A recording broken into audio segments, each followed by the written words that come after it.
So I was very pleased to have updated information from Dr. Jeanette Young, the Chief Health Officer from Queensland, and they have had no further cases there associated with a cluster.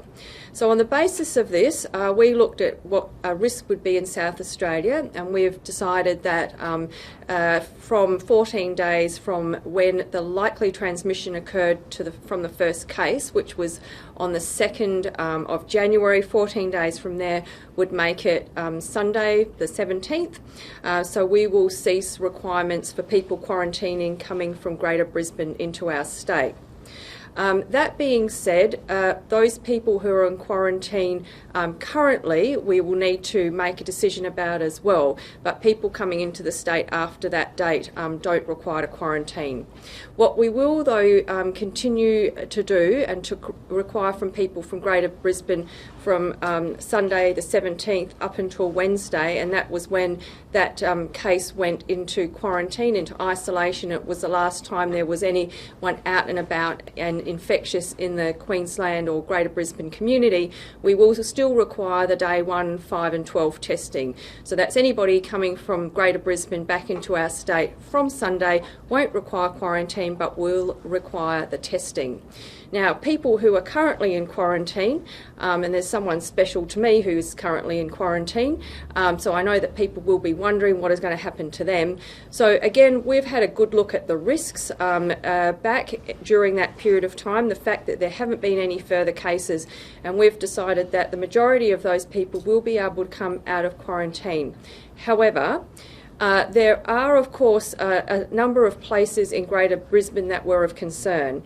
And just to go through those, there was Callum Vale, Woolworths, there was Sunnybanks Hill, Coles, Newsagent and Sellers, and Acacia Ridge was a Bunnings store. So there are particular times and places when the cleaner and her partner had been infectious and in the community.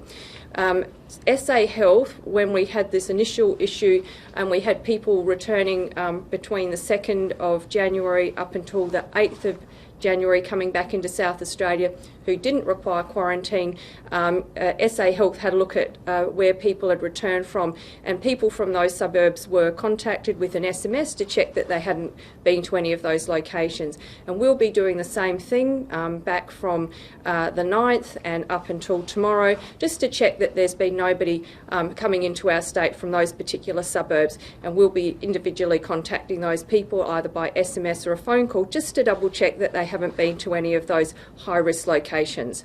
So we'll have all of this information on our web because it is rather complex.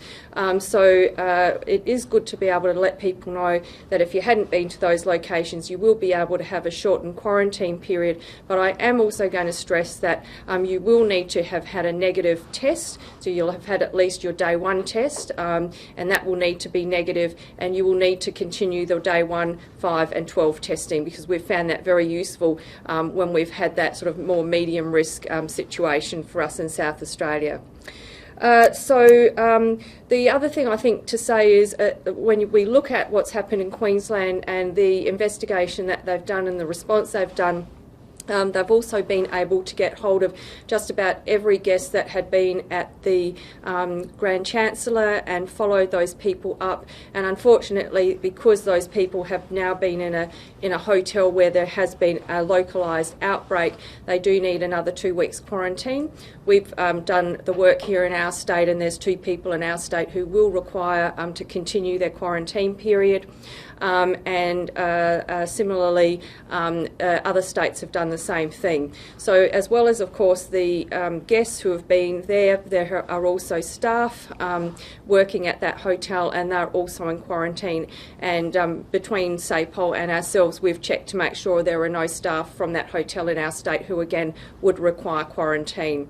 So I think we're hoping that that will be the end of this cluster. And, of course, as a nation, we've been very concerned because it was in fact that genetic variant, the B117, which we know to be more transmissible. A little bit on New South Wales. So we will be using a different metric here because that has been cluster, the two clusters in New South Wales, one around Avalon and then the Berrilla cluster with a different strain in each.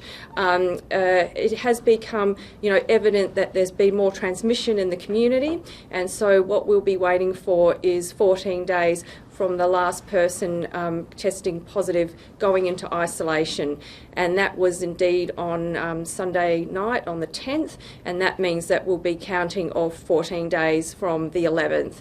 So all going well, if there's no further cases, we would be looking to review those borders on the 25th of January.